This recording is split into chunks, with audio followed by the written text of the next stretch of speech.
Good morning, guys. Welcome back to Triple L Rustic Designs. We're not at our shop today, but we're actually at our house property. And today we're going to show you how we DIY screened in our back porch. If you are looking to screen in your back porch, we're going to show you everything we did and how we did it for a fraction of the price. So follow me inside and I'll show you where we started. So starting with the materials for this project, everything can be purchased from your local Lowe's home improvement store. With the framing, we used pressure-treated 2x4s, and all the boards running horizontally, we used 16-foot boards, and all the boards running vertically, we used 10-foot boards. For our specific porch, we had 3 different openings that we had to frame in. The first section over here is 12 feet wide, the section over here is just over 15 feet wide, and the last section over there is 14 feet wide. So, and it's 8 feet tall. So that's why we did 16-foot long boards and 10-foot tall boards. We decided to use 2x4s for the framing because it was about 3 times cheaper than the metal screening framework.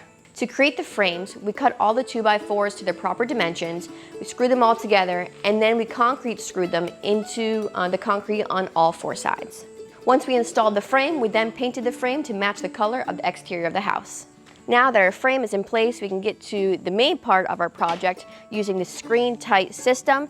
Once again, all these products can be purchased from Lowe's Home Improvement Store. This is a screen tight track system. They come in 8-foot pieces and they're about $4.50 a piece. So not too pricey, but what you're gonna do with this is you're gonna place this on your frame everywhere you want a screen to go. So you're literally gonna screw this into your framing just like that. Once you have your entire track system in place, you can install your screen, and then you're gonna cap it off with this white cap. You're gonna place it over just like that to hide everything underneath. And this white cap is everything that you see here around the screen. Now, if this doesn't quite make sense to you, don't worry. I'm gonna walk you through the process on a little model that we made. This is a frame that I built to show you how we install our track system. So once your frame is built and painted, you can then install the tracks. To do this, you want to make sure all the tracks are the proper size that you need. To do this, we use these cutters to cut the tracks to the proper size. So you're going to measure your tracks. I've already marked this one where I need to cut it. So I'm going to use these.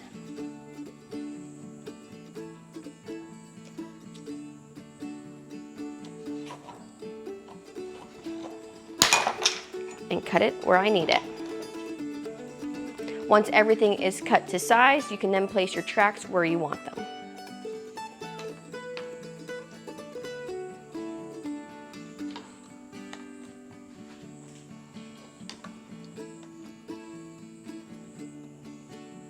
To secure the tracks in place, we're going to use these Tex 3/4 inch flathead screws. This box is about 200 of them, and you can be purchased at Lowe's for $13. So I'm going to screw these into place.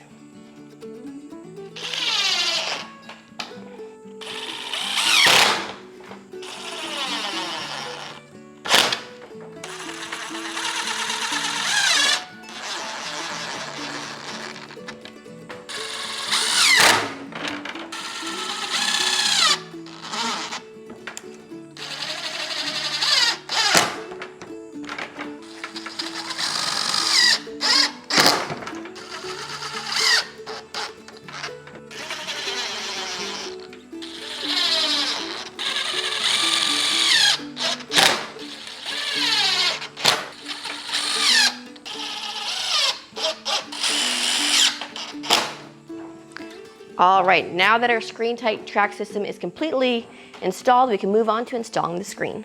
To install the screen, you'll need screen cuts big enough to cover the opening. I recommend doing 2 inches extra on each side of the opening just to give yourself some extra material.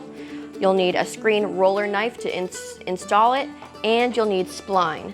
For this screen tight system, it requires spline 0.175, so that's what we're using. Now, obviously, we're installing the screen flat here, so it's going to be a lot easier than hanging and installing the screen at the same time. So I recommend having a second person that can hold the screen for you while installing it.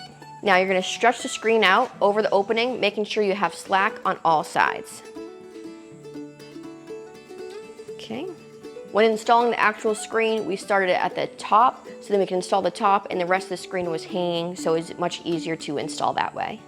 Now to secure the screen to your frame, you're going to use the spline and you're going to use the channel that's closest to the opening here. You're going to place your spline where you want it and you're going to use your roller knife to push the spline into the channel.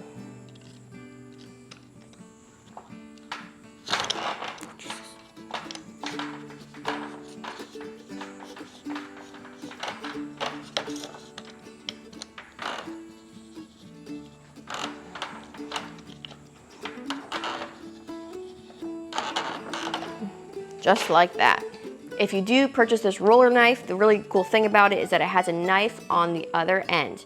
This knife is used to cut the spline. So you're gonna cut the spline in the corner, but you gotta be very careful not to cut the screen. Once the spline is cut, you can then roll the rest of the spline into the track. Now that we have one side of the spline installed, we can move to the next side. I like to work my way around the frame, and it does help having a second person to hold the screen in place just a little bit tight, just to make sure you get everything secured as you want.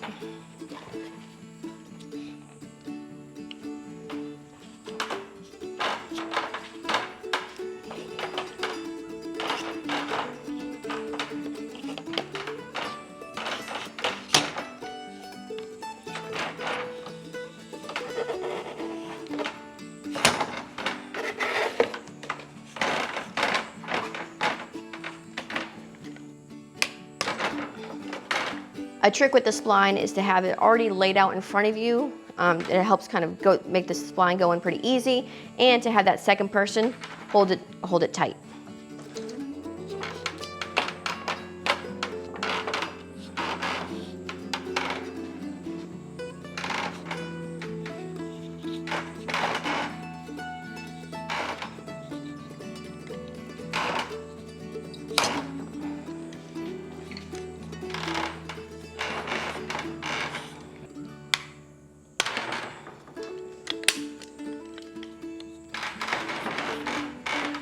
We are onto our final side of the screen. Once again, it does help when someone holds the slack of the screen to install the spline, but I'll show you how we're gonna do that here. So I'm gonna put the spline in front of me to help with that.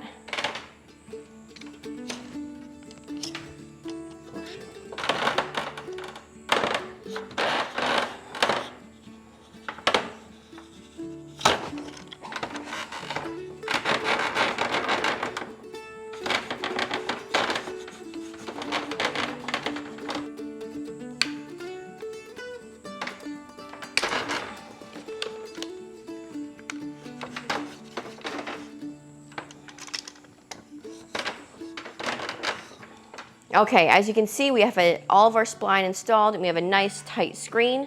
Now it's time to cut off all the excess screen. To cut off the extra screen, we're gonna use the roller knife again, and you wanna make sure that you're on the right side of the channel, so you wanna be on the side of the spline / channel that's opposite of the opening. So we're gonna start on the side, use a knife, and just cut down.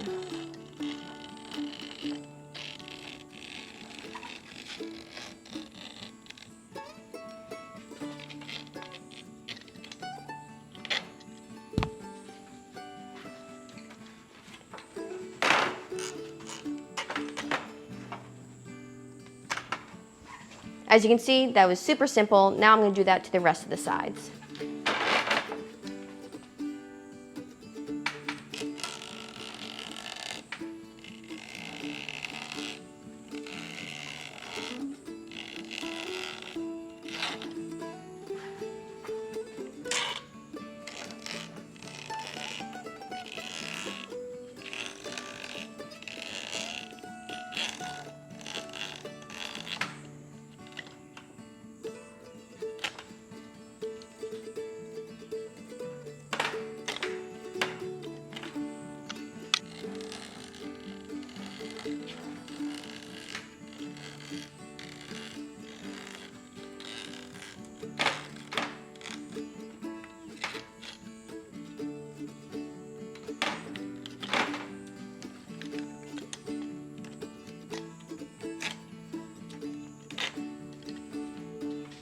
Now that all of our slack is cut off, it is now time to install the screen tight caps.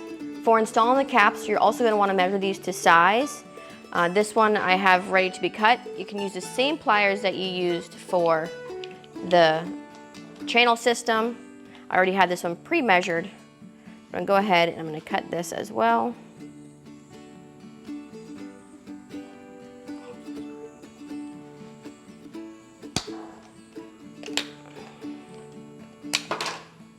Okay. These caps have a groove system on this inside that go right into the channel. You can use a rubber mallet to lightly tap the cap into place, but we found just pushing it is sufficient. So you're going to put it right on top.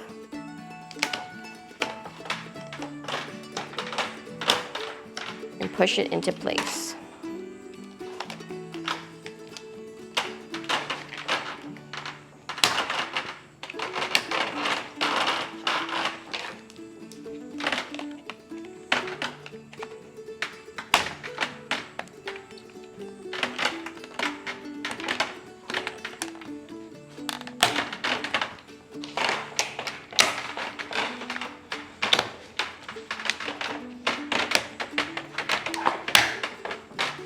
All right, and just like that, you have a beautiful screen. Once again, all these products can be purchased at your local Lowe's home improvement store, and it's gonna cost a fraction of the price of what you would pay to have somebody come in and screen it themselves. So we're super happy with how this turned out. A nice, sturdy screen. All right, and just like that, that is how we screened in our porch. We have about 350 square foot of screen porch that we did, and it cost us about $700 for the materials. We had one professional quote us on what it would cost for them to come and do it, and it was about $2,600. So we said, no thank you, we're gonna do it ourselves, and we are super happy with how it turned out. Trey did a phenomenal job. As for the screened-in door, this can be purchased from Lowe's as well. It's $100. It came with the hinges and everything that you need for it. All you have to do is just make sure you frame in the proper size for the door. All right, guys, I hope that tutorial was helpful for you on how you can DIY your own screen-in porch. I absolutely love this. I've been wanting to do this for about 2 years or more now, so I'm so glad that we got it done. It is super easy. Anyone can do this, and I hope this tutorial was helpful. If you like this video, make sure you hit that thumbs up button and subscribe for future videos. We'll see you in the next one.